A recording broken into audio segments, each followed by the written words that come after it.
আজকে না মহাদেবের মন্দিরে গিয়ে না ভালো করে পোষালো না, ঠিক আছে? মানে গিয়ে ডাইরেক্ট মহাদেবের মাথায় জল ঢালতে দিল না। মানে সবাইকে, আমাকে শুধু মানে সবাইকে জানি, অনেক লোক তো হয়েছে, অত লোককে ভিড়ে তো ঢুকতে দেবে না। মহাদেবটাকে চতুর্দিক দিয়ে ঘিরে দিয়েছে।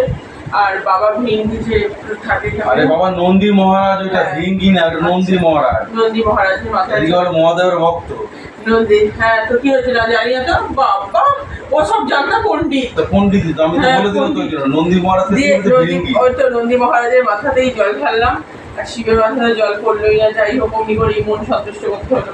আর একদিকে একটা জিনিস খুব ভালো করেছে, যত লোক গেছে তাদেরকে সবাইকে ভোগ দিয়েছে, খিচুড়ি, তরকারি, আলুদম।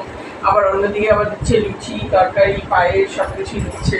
শোনো তোমাদের একটা কথা বলি, শ্রাবণ মাসের 4টে সোমবার এত ভিড় হয়, আর কাটোয়া থেকে সব জল ভরে নিয়ে হাঁটতে হাঁটতে আসে, যার জন্য এই ভিড় এড়ানোর জন্য চোঙার সিস্টেম